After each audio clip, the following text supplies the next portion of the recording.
Hey guys, it's me again.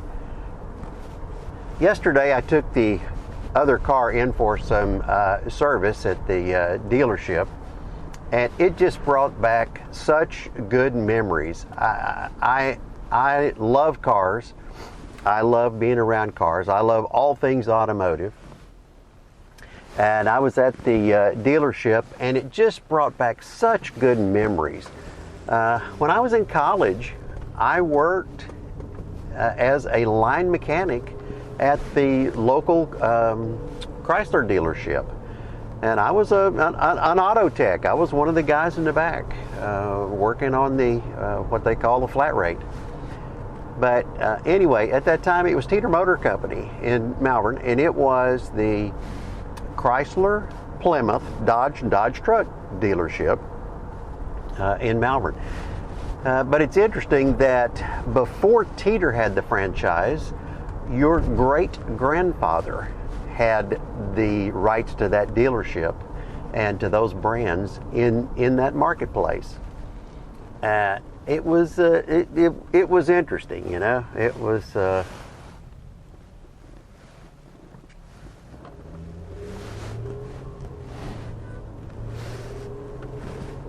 was good.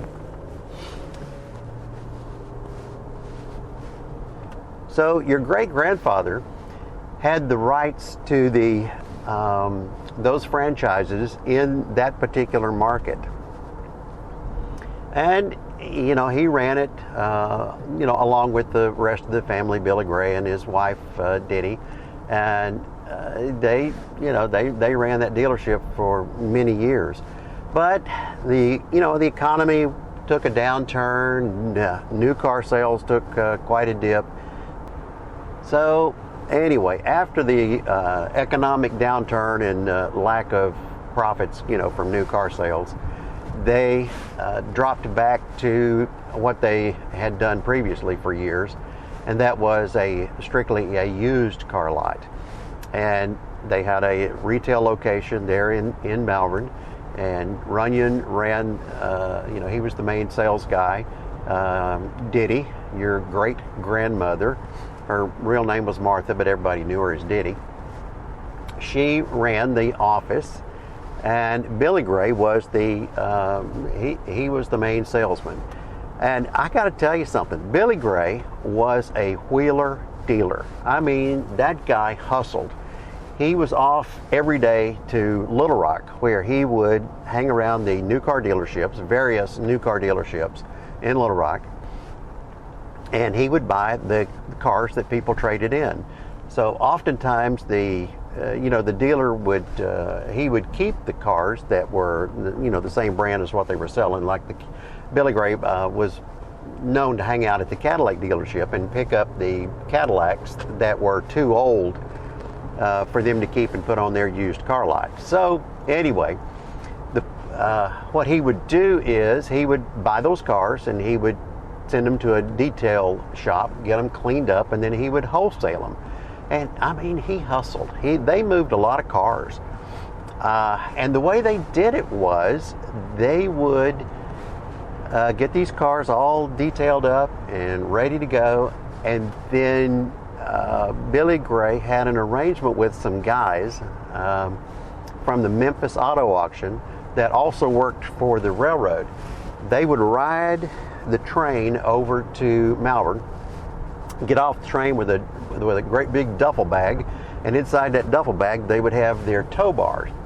Each of the guys would have his own tow bar, and they would hook up and they would drive one car and pull another. And I've seen many times there would be 3 of these guys. So they would take 6 cars to the Memphis Auto Auction and drop them off, and Billy Gray would go over and attend the auction and sell these cars. And they did quite well. They turned a lot of inventory, and apparently it made a lot of money for them. And there was one summer there when I was in high school that I worked for them. Every day I would go down to the car lot, and I would wash cars for them. I'd wash these cars and get them all cleaned up, detailed, and if there was some minor mechanical thing, or if a car needed to be jump started to, so that it could be shown to someone, a prospective customer, I'd do that sort of thing. But I also, as part of that, I would jockey the cars around for Billy Gray. Oftentimes he would call, in the early afternoon, he would call and he'd give Diddy a list of cars for me to pick up at various locations, various car dealerships in Little Rock, and then drop off at the detail shop. And so I would oftentimes have to round up some of my high school friends, and they would get paid a flat fee just like me, get paid a little extra for the for the work. But we'd go pick these cars up and drive them down to the detail location, drop them off, pick up other cars at the detailer, and then drive those down to the retail lot in Malvern, where they would be picked up, like I said, by the guys from Memphis, the crew that the transport crew, the train guys, and they would pick them up and haul them down to Memphis and sell them. But there were some hazards along with the rewards of working at that job. I'd be out there washing one day, and I guess they were babysitting Gray. Gray was about 7 or 8 years old at that time. I don't know, somewhere along in there. And so they were babysitting Gray, and he's out there helping me wash the cars. And a friend of mine shows up, a guy named Larry. And so Larry shows up, and we're just hanging out, shooting the breeze, and sort of halfway working, washing these cars. So anyway, I've got Gray out there helping me. I'm doing the soaping, and he's doing the rinsing, and Larry's doing the supervising. Well, the next thing I know, Gray got the bright idea that he was going to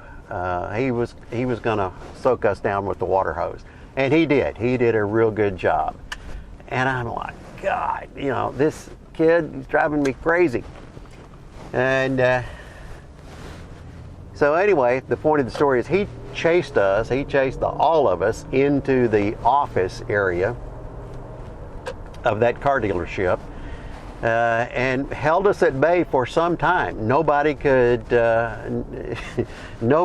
get any sway with that boy. He wouldn't listen to and take orders from anybody. He was just a mean little Dickens, and he was having no part of anybody telling him to put the water hose down and stop soaking all of his relatives. He was a piece of work.